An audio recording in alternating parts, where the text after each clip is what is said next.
अभी आप सबके हाथ में पल्मोनरी फंक्शन टेस्ट का रिपोर्ट है, पीएफटी का रिपोर्ट है, स्पायरोमेट्री, ये मेथड है स्पायरोमेट्री।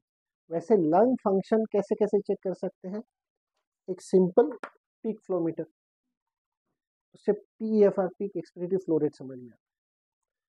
सेकंड होता है ऑसिलोमीटर, जरा नया है, ये अपना स्टैंडर्ड स्पायरोमीटर, उसमें से भी काफ़ी टेस्ट समझ में आ जाते हैं। ये तो ये इंपॉर्टेंट है, इससे अपने को लंग फंक्शन समझ में आता है। क्वांटिटेटिव यानी कितना कैपेसिटी, हाउ मच। जैसे हम शुगर चेक करते हैं, डायबिटीज शुगर कितना है, ब्लड शुगर हम बोलते हैं 80, 120, 500, ये मेजर है शुगर का। वैसे अपन ब्लड प्रेशर कैसे चेक करते हैं? बीपी कितना है, 120/80 सिस्टोलिक डायस्टोलिक। वैसे आपका लंग फंक्शन टेस्ट क्या है, उसको बोलते हैं spirometer, PFT pulmonary function test भी इसको बोलते हैं। अभी इसमें क्या क्या चेक करना है, ये तो एरोडायनेमिक स्टडी है। तो स्टैटिक एंड डायनेमिक, डायनेमिक यानी जो चल रहा है, ऑनगोइंग प्रोसेस है। तो जैसे हम श्वास ले रहे छोड़ रहे, उसका जो डायनेमिक्स है, this is called as pulmonary function test. वो कैसे, वो आपको एकदम सिंपल से बता देंगे। ओके, सबसे पहले होता है फोर्स्ड इंस्पिरेशन, फोर्स एक्सपिरेशन, लेकिन इसको मेजरमेंट है, वो कैसे गिनते हैं? अभी देखो आपके इसमें सबसे पहला एफवीसी, फोर्स्ड वाइटल कैपेसिटी दिख रहा है, सबसे चार्ट में फोर्स्ड वाइटल कैपेसिटी, यानी टोटल वाइटल कैपेसिटी एक्सपिरेशन में कितना छोड़ा गया, कितना एक्सपेक्टेड है, उसको प्रिडिक्टेड बोलते हैं, और परसेंट प्रिडिक्टेड 1.89 है, हाँ? लेकिन पेशेंट का कितना है, सिर्फ 1.14 है, हाँ? और 60% ऑफ प्रिडिक्टेड रेड में, 60% प्रिडिक्टेड है, यानी उसका उसका जो कैपेसिटी था उससे सिर्फ 60% होगा, यानी फोर्स वाइटल कैपेसिटी कम हो गया, बराबर है। अभी दूसरा है FEV1 यानी फर्स्ट सेकंड, FEV1 यानी पहला सेकंड, तो वो कितना है, 78% है, राइट। तो FEV1 78% है, यानी जितना अपेक्षित था उसका 70% आ गया, राइट। और FEV1/FVC रेशो कितना है, 120 में, यानी रेशो मेंटेन है। अभी यानी क्या, FVC 60, यानी उसका वाइटल कैपेसिटी कम हो गया, यानी उसको रिस्ट्रिक्टिव, यानी उसको लंग रिस्ट्रिक्शन। और ये रेशो प्रिजर्व एंड ऑब्स्ट्रक्शन नहीं है, पहले सेकंड में जितना अपेक्षित उतना हवा बाहर निकल रहा है, यानी ये हो गया रिस्ट्रिक्टिव। ओके, FVC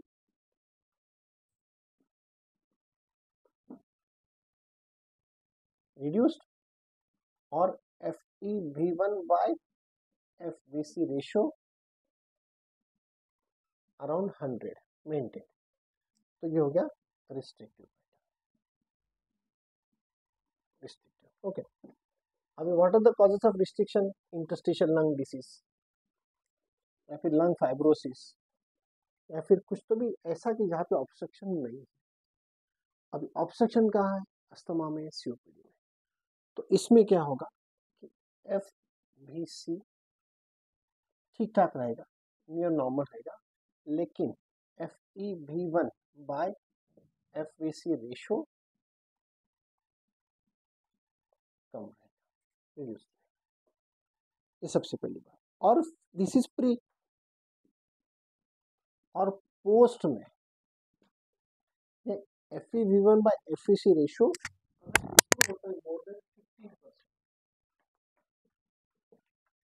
अगर ये इंप्रूव होता है, अगर ये FEV1/FVC ratio more than 15% improve होता है, तो ये अस्थमा है, रिवर्सिबल, हो गया अस्थमा। और ये 15% से कम है रिकवरी, लेस देन 15% है, तो ये हो गया COPD। यानी पहले सेकंड में अगर हवा कम निकल रही, जितना भी प्रेडिक्ट है उससे, तो ये हो गया ऑब्स्ट्रक्टिव पैटर्न।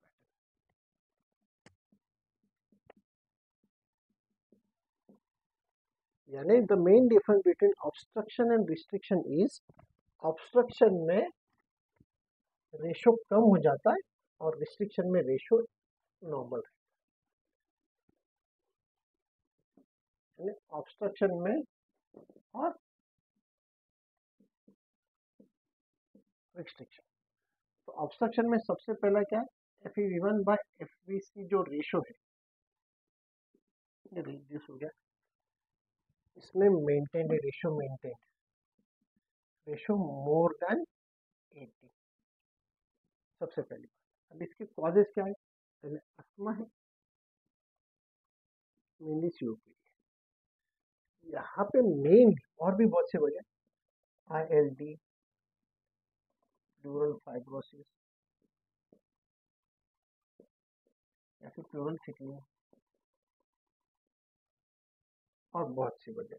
CA लंग है, जहाँ पे भी लंग वॉल्यूम कम हो गया, लंग का पूरा एक निमोनेक्टॉमी हो गया, तो इसमें भी अपने को रेशो प्रिजर्व रहेगा लेकिन लंग वॉल्यूम से कम हो जाएगा, that is restricted, this is obstructive. अभी ये क्यों पढ़ना है और थोड़ा सा आगे बढ़ते, अभी mainly my focus of today's lecture is obstruction.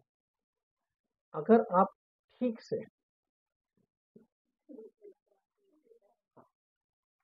अभी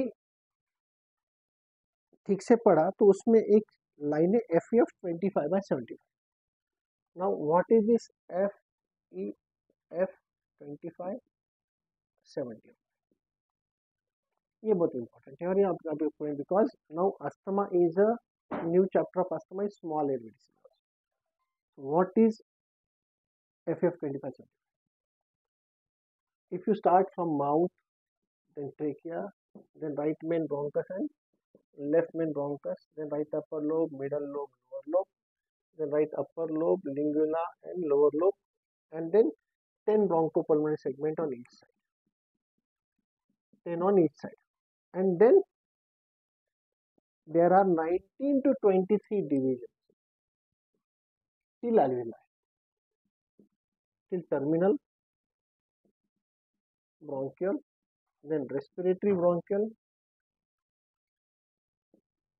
and then alveoli. Now gas exchange occurs at respiratory bronchial and alveoli, but till terminal bronchial there are airways only. Now from these small bronchopulmonary segments till terminal bronchial they are small airways. So grossly airways are divided into large airways and small airways. Till today it was taught, अभी तक ऐसा सिखाया गया था कि asthma large airway disease है और COPD small airway disease, लेकिन अब पता चल रहा है कि अस्थमा तो इन्फ्लेमेटरी कंडीशन है, तो जैसे लार्ज एयरवे को अफेक्ट करेगा स्मॉल एयरवे को अफेक्ट करेगा। अभी ये देखो गैस एक्सचेंज तो अल्वियोलर यहाँ पे है, यानी problem is not here, the problem is in the Airways, not in the parenchyma. Alveolar में प्रॉब्लम नहीं है, जहाँ पे गैस एक्सचेंज हो रहा है वहाँ पे प्रॉब्लम नहीं है, problem is in the airways. Airway में क्या प्रॉब्लम है, तो ब्रोंको कंस्ट्रिक्शन और ब्रोंको इन्फ्लेमेशन, तो bronchoconstriction and broncho inflammation, ये दो प्रॉब्लम है। तो जैसे ये लार्ज एयरवे में प्रॉब्लम है, स्मॉल सेगमेंट्स में भी प्रॉब्लम है, लेकिन when the problem comes, what the problem comes, there is severe bronchoconstriction in large airway, यानी जो FeV1 बाय FVC रेशो है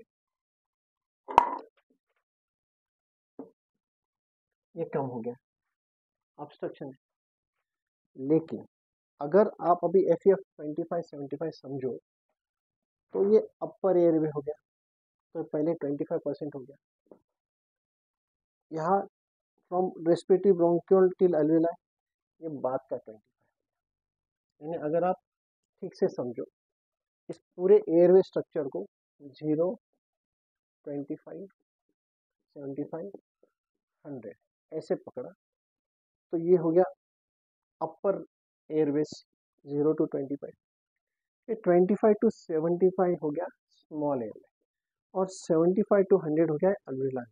अगर एयर को अगर आपने 100% में डिवाइड किया तो ये पहला 25 ऊपर वाला हिस्सा, 25 से 75 स्मॉल एयरवे, और 75 के बाद अल्वियोलाई। नाउ अगर 25 to 70 यानी बीच का जो 50% है, काफी बड़ा एरिया, और ये स्मॉल एयरवे, और अगर ये स्मॉल एयरवे अगर अफेक्ट होता है तो स्मॉल एयरवे, तो ये बहुत बड़ा चंक है, और ये अभी तक ये अंडर एस्टिमेटेड। लेकिन अभी रिसेंट एडवांसेस में जब स्मॉल एयरवे के बायोप्सीज दिए गए, उसमें भी अस्थमा के फीचर्स निकले, bronchoconstriction, broncho inflammation, mucus plugging and thick secretions. यानी we have to open these small airways also to treat asthma. लेकिन प्रॉब्लम क्या है कि ये बड़ा एयरवे जब छोटा हो जाता है तो काफी वीज जाता है। सो वीज is a feature of large airway obstruction. जब स्मॉल एयरवे ऑब्स्ट्रक्शन वीज नहीं तो ये सटल चेंज है, ये पीएफटी पिक करेगा, ऑसिलोमीटर पिक करेगा। इसके लिए मेरे को स्मॉल एयरवे डिसीज पकड़ने पहले हमें पिक करेगा, तो पिकअप दी स्मॉल एयरवे तो पता चलेंगे क्या है। तो बीच में यू डू पीएफटी, पीएफटी से FF25 चेक करो, या फिर ऑसिलोमीटर। अभी ऑसिलोमीटर ये थोड़ा सा नया कंसेप्ट है, बहुत दिनों से, लेकिन बहुत से लोगों ने अभी तक इसको सुना नहीं। ऑसिलोमीटर यानी अभी इंटरेस्टिंग, अगर फिजिक्स आपने रेडियो सुना है, रेडियो, यस। अब रेडियो में क्या होता है कि एक है ऑल इंडिया रेडियो और एक FM रेडियो, FM नासिक, मिर्ची, रेडियो मिर्ची नासिक। लेकिन रेडियो मिर्ची नासिक में सुनाई देता है, मुंबई में नहीं सुनाई देता, बराबर है। लेकिन ऑल इंडिया रेडियो कश्मीर में भी सुनाई देगा, महाराष्ट्र में सुनाई देगा, और कन्याकुमारी में भी सुनाई देगा। कन्याकुमारी सुनाई देगा, कश्मीर भी सुनाई देगा, और मुंबई में।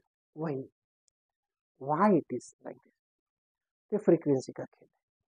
इसका लो फ्रीक्वेंसी है, इसका हाई फ्रीक्वेंसी है।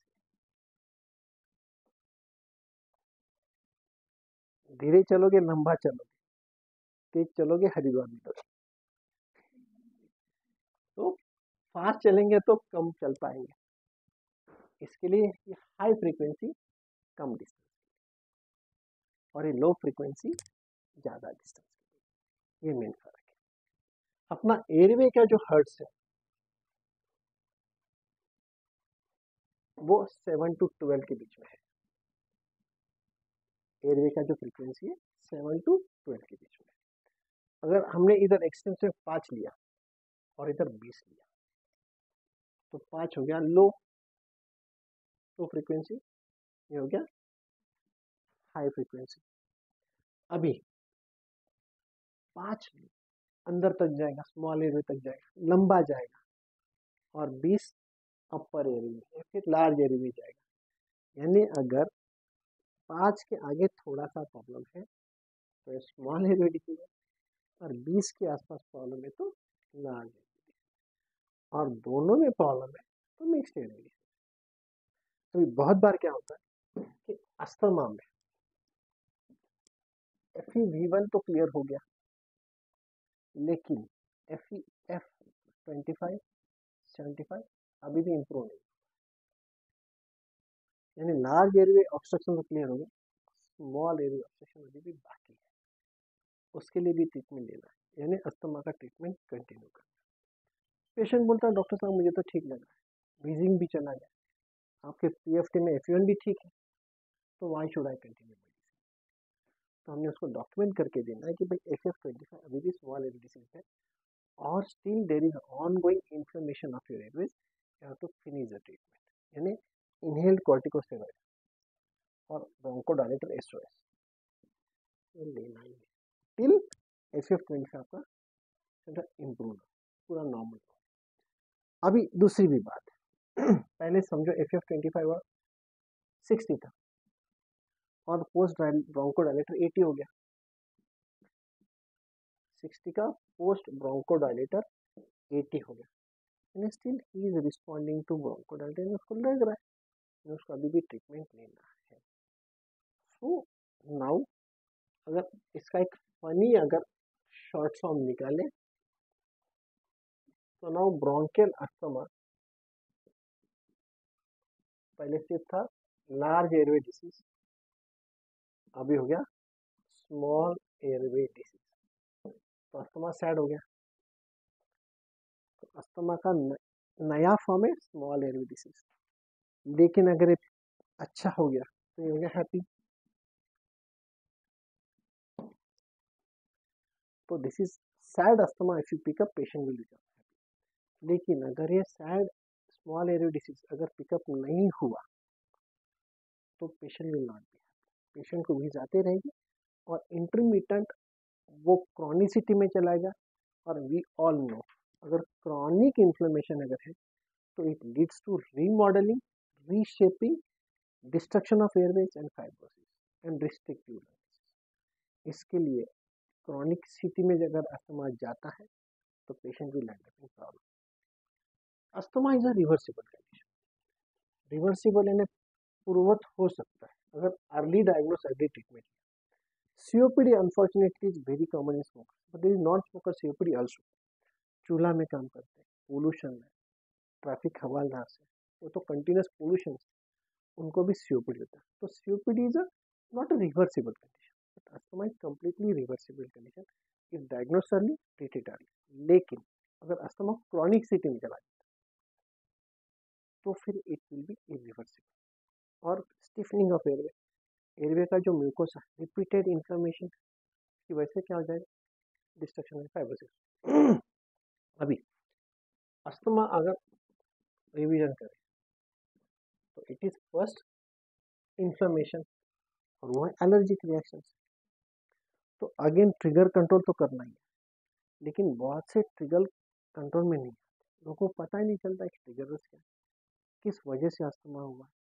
तो पहले अगर ट्रिगर कंट्रोल हो गया, पेशेंट को अभी ट्रिगर से एक्सपोजर नहीं है और डस्ट माइट से नहीं है, पोलन से, एलर्जन से और बहुत से फैक्टर्स, उससे अगर पेशेंट दूर हो गया तो बाय डिफॉल्ट अस्थमा तो होने नहीं वाला। अगर ट्रिगर से अगर दूर है तो अस्थमा क्यों होगा, लेकिन पेशेंट को पता ही नहीं चलता है व्हाट आर ट्रिगर्स। चलो ट्रिगर्स को आइडेंटिफाई कर दिया, पेशेंट डायग्नोस हो गया, ट्रिगर्स को ट्रैप भी कर दिया। ट्रीटमेंट पार्ट में बहुत से लोग पेशेंट थोड़ा सा ठीक हो गया, वीज ठीक हो गया, पीक फ्लो में थोड़ा सा सुधार आ गया, पेशेंट ट्रीटमेंट बंद कर देता है। ठीक लग रहा है and he is used to life, ठीक है मुझे 4 सीढ़ी नहीं चढ़नी है तो मैं ग्राउंड फ्लोर पे मेरा घर मिलता है और घर में हो जाता है। पेशेंट को बाबूजी का अस्थमा, कभी हमने ग्राउंड फ्लोर पे घर ले लिया, बाबूजी को हम बाहर आउटिंग को ज़्यादा नहीं लेके जाते, बाकी हम जाते हैं, बाबूजी को asthma. So the main target treatment of asthma is to lead a normal life. Absolutely उसने स्विमिंग करना चाहिए, स्पोर्ट्स करना चाहिए, एथलेटिक्स करना चाहिए, normal day to day activity करना चाहिए, सो दैट लाइफ स्टाइल उसका रिस्ट्रिक्ट नहीं होना चाहिए। This is the main target treatment of asthma. लेकिन दीज आर मीन्स कि अस्थमा कंट्रोल में नहीं आता, अस्थमा डेफिनेटली कंट्रोल में आता है। The main target treatment of asthma is first to lead normal life, normal life. Second thing, reduce or abolish acute exacerbations and acute attacks, and reduce hospitalization और status asthmatic में patient जाना ही, acute severe asthma में तो जाना ही। These are the main target treatments of asthma। लेकिन chronicity के बारे में कोई बात नहीं, कोई भी स्मॉल एरिया डिसीज के बारे में बात नहीं कर रहा। डॉक्टर्स ने अगर पेशेंट को काउंसलिंग भी किया तो FEV1 से बात हो रही है, स्मॉल एयरवे की बात ही नहीं हो रही। और अगर स्मॉल एयरवे, अभी क्या है कि COPD में भी स्मॉल एयरवे डिसीज, COPD में भी is also small airway disease, लेकिन यहाँ पे रिवर्सिबिलिटी कम है, नहीं है। लेकिन अस्थमा में रिवर्सिबिलिटी है। तो हमेशा स्पायरोमेट्री में FEF 25-75 देखो, ये कम हुआ है क्या, अभी आपके रिपोर्ट में देखो, पढ़ो, उस रिपोर्ट में देखो FEF 25-75 कितना है इसमें 85% है, ठीक है, यानी नॉर्मल है, यानी इस पेशेंट को स्मॉल एयरवे डिसीज नहीं है। ऐसे कुछ कुछ पेशेंट के कुछ में FEF 25-75 रिड्यूस आ जाएगा, यानी उसको ऑब्स्ट्रक्शन है, और उसको रिवर्सिबिलिटी कैसे करो, उसको नेबुलाइज करो, और ब्रोंकोडायलेटर देने के बाद रिवर्सिबिलिटी है क्या, उसमें इम्प्रूवमेंट हो रहा है कि नहीं वो देखो। तो small airway disease we can pick up and we can treat. So the main target is आज का लेक्चर का था कि to give orientation about small airway disease in asthma. Asthma के बहुत से फीचर, अब तो एक नया टर्मिनोलॉजी प्री सीओपीडी, अभी इवॉल्व हो रहा है मेडिसिन, अभी वही अस्थमा सीओपीडी ये है पुराने ये तो तकलीफ वाले आइटम, लेकिन प्री सीओपीडी यानी पेशेंट को अभी तक सिम्टम्स नहीं है, लेकिन उसको अर्ली PFT में सीओपीडी के कुछ फीचर्स मिल रहे हैं, patient is yet not symptomatic, ये शुरुआत है प्री सीओपीडी। अभी से उसका स्मोकिंग के बारे में रिस्ट्रिक्शंस कर सकते हैं, we can pick up the few factors और वहाँ पे रिस्ट्रिक्शंस करके we can see to it that COPD के एक्यूट एग्जार्बेशन ना हो। चलो स्टॉप हियर।